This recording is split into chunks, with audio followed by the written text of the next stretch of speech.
여러분 안녕하십니까, 카이너시스입니다.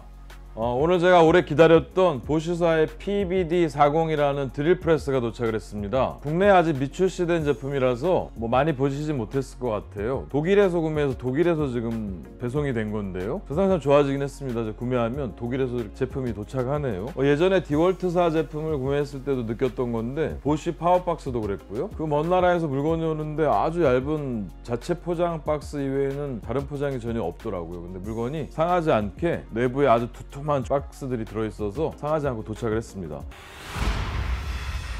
어떤 특징들을 가지고 있는지 제가 한번 말씀드려 볼 텐데요, 개인적으로 아주 너무 마음에 듭니다. 소형 드릴 프레스 중에는 제가 보기에는 이 정도 정밀도를 가진 제품은 없을 것 같고요. RPM이라던가 타공을 하려고 하는 깊이 같은 것이 디지털 창에 숫자로 표시가 됩니다. 제가 자세히 보여드리겠습니다. 그리고 가장 큰 특징이라면, 여러분들 많이 사용하셨을 드릴 프레스에 봉이 3개 달려있어서 저희가 봉으로 보통 작업을 하잖아요. 이 제품은 특이하게 원형 바퀴로 작업을 하게 돼 있어요. 이 부분이 아주 특이한데 부분적으로 어떤 특징들을 가지고 있는가, 제가 부분 한번 설명을 해드려 보겠습니다. 여러분들 잘 아시겠지만 드릴 프레스에는 기본 높낮이를 조절하는 부분에 핸들이 하나 따로 있고, 그리고 이제 기본적으로 드릴 프레스가 내려오는 또 핸들이 따로 있잖아요. 제가 아무리 찾아봐도 톱니바퀴3은 있는데 자체가 내려오는 부분이 없는 거예요. 자세히 설명서랑 봤더니 지금 보시면 오른쪽에 제가 레버를 잡고 있잖아요. 이 레버로 조절을 하면 기본적인 드릴의 높이를 조이고 바퀴를 움직이면 이 바퀴 하나로 기본적인 드릴 높낮이와 타공할 때 움직이는 부분을 2개 다 조절할 수 있게 돼 있어요. 어떻게 돼 있냐면, 오른쪽 레버를 풀면 이 바퀴를 조절하면 기본적인 드릴의 높이를 조절하게 됩니다. 높이를 조절하죠. 그래서 어느 정도 위치에 조절을 해놓고 나면 레버를 채워주면 그때부터는 자체적인 고정이 되는 겁니다. 고정이 되고 자체로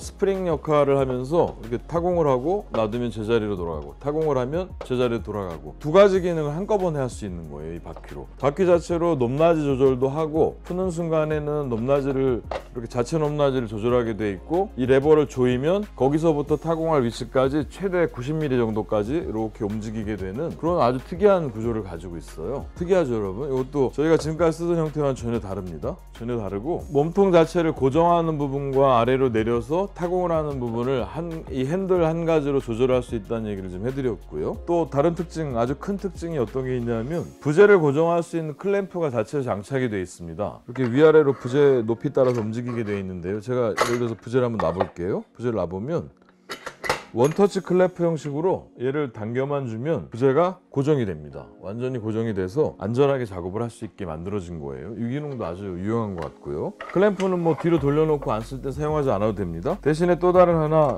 이 수직 바가 달려 있는데요, 레일 파져 있는 곳에 넣어서 수직을 잡고 고정을 하면 저희가 부재 타공을 할 때 일정하게 각으로 뚫어야 되는 경우가 있잖아요. 그럴 때 타공하고 움직이면서 가이드바 역할을 쓸 수 있도록 이렇게 수직 클램프도 하나 같이 들어있고요. 드릴링에 대해서는 어떤 특징을 가지고 있는가, 디지털 창을 통해서 창을 보여드리면서 제가 자세히 한번 얘기해 드릴게요. 이 성능들, 기본적인 동작을. 스위치가 가운데 보시면 큰 스위치가 2개가 있습니다. 이 윗부분이 전원을 끄는 부분이고, 전원을 넣어서 디지털 액정 창을 활성화시키는 스위치예요. 버튼이고, 그리고 한 번 더 돌리면 여기서 동작을 하게 됩니다. 그 아래 버튼은 속도 조절 버튼이에요. RPM 조절 버튼이에요. 기본 200 정도 RPM에서 더 올려주면 맥시멈 이렇게 850 RPM까지 조절이 되는 겁니다. 자, 그런데 이거는 1단계입니다. 이거는 디지털적으로 속도를 조절하는 거고, 물리적인 기어 변속을 통해서 다시 한번 더 빠른 회전을 낼 수가 있어요. 지금 1단으로 표시가 되어 있죠. 오른쪽에 보시면 얘를 2단으로 바꿔주면, 그거 다시 한번 켜보겠습니다. 켜보면 기본 속도가 이번에는 600 RPM 정도부터 맥시멈 이렇게 2500 RPM까지가 돌아가게 되어 있는 거예요. 다이얼을 통해서 속도 조절, RPM 조절할 수도 있고, 이 물리적인 버튼을 통해서 1단, 2단으로 나눠서 저속에서 고속까지 맥시멈 2100 RPM 정도까지 회전수를 낼 수 있는 제품이고요. 다시 한번 제가 디지털 창을 활성시켜 보면 스피드라고 RPM이 나오고 있죠. 가동을 하면 이렇게 RPM이 보이고 있잖아요. RPM이 보이고 있는데 이 제품의 가장 큰 특징 중에 깊이 조절을 할 수 있다는 게 있습니다. 깊이를 조절할 수가 있어요. 왼쪽에 보시면 RPM과 밀리미터라고 나와 있는 버튼이 따로 있습니다. 이 버튼을 눌러보면 지금 스피드라고 되어 있는데 이 부분이 이렇게 뎁스라고 깊이라고 바뀝니다. 지금 0.0으로 0점이 잡혀 있는 거예요. 이 부분에서 얼만큼이 들어가는가가 보시면 숫자가 변하고 있죠. 지금 30mm, 40mm, 50mm까지 이렇게 타공이 된다는 깊이를 측정할 수 있는 겁니다. 비트를 체결해 볼까요? 키레스 드릴입니다. 굳이 척을 사용하지 않아도 손으로 편하게 체결할 수 있는 척이에요. 13mm까지 물릴 수 있는 척인데 아시지만 부재가 여기 있을 때 여기서부터 높이 조절하는 건 의미가 없잖아요. 그럴 때 어떻게 사용하는가를 한번 보여드리겠습니다. 그럴 때 어떻게 사용을 하는가 하면 우선 제일 처음에 소개해드린 대로 레버를 풀어서 이 회전 바퀴로 기본적인 몸체의 높이를 조절합니다. 이렇게 조절합니다. 여기까지 내려오고 다시 클램프를 채우면 이번에 높이 조절이 아니고 완전히 고정된 상태에서 드릴 날이 이렇게 내려오게 될 거예요. 이렇게 내려오고 올라가고 하게 되잖아요. 자, 이때 깊이 조절을 어떻게 하는가 제가 한번 설명해 드려 볼게요.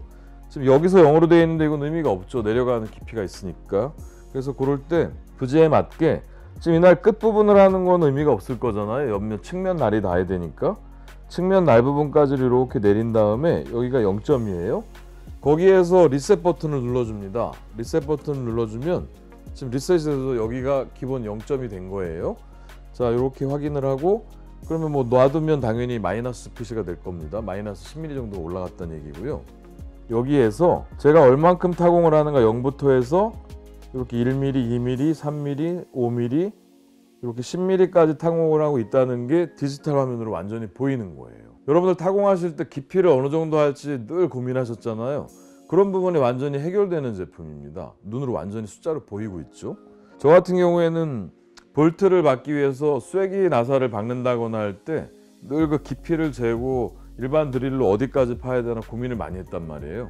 지금부터는 캘리퍼스로 한번 측정을 한 다음에 0점을 잡고 뭐 10mm 내려가야 되겠다 그러면 이렇게 10mm까지 내려가면 되는 겁니다.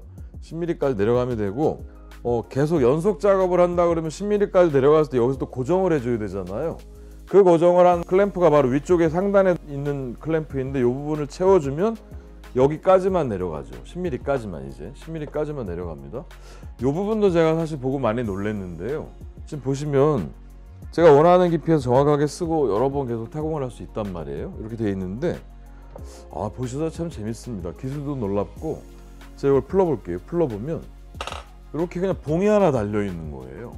이 봉이 무게가 있으니까 움직일 때마다 따라서 움직일 거잖아요. 근데 같이 움직이다가 어디서 고정을 이렇게 해주면 거기까지밖에 움직이지 않는 겁니다. 아주 심플하게 아주 간단하게 뭔가 깊이 조절을 할 수 있게 만들어준 거예요. 참 이런 부분은 제가 다른 제품을 만들면서도 아주 간단하게 적용을 해볼 수 있을 것 같은 그런 시스템이에요. 그래서 이건 뭐 너무 편하게 돼 있고 깊이 조절을 할 수 있고요. 어디까지 원하는 깊이까지 고정을 해서 아주 여러 가지 부재를 똑같은 깊이로 파낼 수 있다는 얘기죠. 이 클램프로 한번 고정을 해보고 원터치 방식으로 고정을 할 수 있다 그랬잖아요. 이걸로 한번 고정을 해보겠습니다. 이렇게 고정을 하고 타공할 위치를 정한 다음에 가볍게 이렇게 당겨주기만 하면 완전히 고정이 됩니다. 다시 한번 제가 타공을 한번 해보겠습니다. 자, 스위치를 켜고 RPM을 조절을 한 다음에 바퀴를 눌러서 이렇게 타공을 하면 아주 편하게 원하는 위치까지 타공을 할 수 있는 거죠. 다른 기능 하나 더 보여드리면 테이블소라든가 밴드소라든가 이런 제품에 버튼을 누르고 커버를 열어서 스위치 버튼을 누른 다음에 커버를 닫고 급하면 커버 전체를 누르면 스톱이 되잖아요. 이 제품이 보면 회전으로 디지털 창을 활성화하고 구동을 하게 되는 제품인데 이 상태에서도 여기 스탑이라고 써있죠 여러분. 이렇게 돌리면 보세요. 이렇게 돌아가고 있는데 급할 때 스탑 버튼입니다. 스탑이 되면 채워지면서 저절로 스톱이 되게 돼 있는 거예요. 뭐 드릴임에도 불구하고 뭔가 안전을 담보하기 위해서 여러 가지 기능들을 향상시켜서 발전시켰다는 느낌이 들어요. 그리고 다시 돌리면 이게 빠지면서 이렇게 빠지면서 원위치가 됩니다. 급할 때 스톱을 하고. 다른 기능 하나 더 보여드릴게요. 제가 어느 위치에 타공을 하고 싶을 때 이 제품은 레이저로 0점을 잡아주게 돼 있어요. 이 버튼인데 레이저 한번 켜볼게요. 이렇게 십자 표시가 되면서 정확하게 날 끝에 이렇게 맞게 돼 있습니다. 날 끝에 맞게 돼 있어서 어느 위치에 타공을 할 때 왜 저희가 이렇게 눈이 경사가 져서 드릴라를 바라보기 때문에 항상 뭔가 오차가 생겨요. 어느 장소에 팔 때 느낌은 여기인데 내려놓고 파드 보면 다른 부분이 파이고 하잖아요. 그럴 때 이 레이저 부분으로 확인을 하고 그 위치에 정확하게 맞춰서 이렇게 타공을 하면 당연히 뭐 정확한 타공이 될 겁니다. 레이저 기능 이외에도 이렇게 등 좀 환해졌죠, 여러분? 밝아졌죠, 아주? 이 등, 기본적인 등 기능이 달려 있고요. 이런 기능들을 포함하고 이 디지털 창을 가지고 있는 아주 편하게 사용할 수 있는 정밀한 드릴 프레스입니다. 보시사의 PBD40이라는 제품인데요. 제가 써본 드릴 중에 정밀도로는 당연히 1등일 것 같고요. 개인적으로 아주 너무 마음에 듭니다. 보시사 제품을 예전에 많이 샀다가 요 근래에 많이 구매를 못해서 최신 제품들이 어떤 게 있나 잘 몰랐는데 또 이런 드릴 프레스를 만나니까 옛날 생각도 나고 역시 보시구나 이런 느낌이 저는 좀 있고요. 설명서가 있는데 유럽에서 판매되는 제품이다 보니까 포르투갈어, 스웨덴어, 무슨 저희 모르는 언어들, 유럽 쪽에, 북유럽 쪽에 이쪽 언어들이 다 있는데 영어로도 간단하게 되어 있긴 합니다만 저희 한글은 빠져 있네요. 물론 한글 아직 우리나라 국내에 보급이 안 된 제품이라 그런 것 같습니다. 이건 이미지도 나와 있고 하니까 참고할 수 있는데 제가 지금 알려드린 기능 정도 이외에 더 벗어나는 건 없는 것 같아요. 제가 오늘 보시사의 PBD40이라는 드릴 프레스 제품을 소개해 드렸는데요. 제 소개만으로도 충분할 정도로 간단하면서 여러 가지 정밀하고 또 새로운 기능들을 가진 그런 드릴 프레스를 소개해 드렸습니다. 이번 영상도 도움이 되셨다면 구독과 좋아요 부탁드리겠습니다. 늘 새롭고 다양한 다른 제품으로 여러분들 찾아뵙도록 하겠습니다. 감사합니다.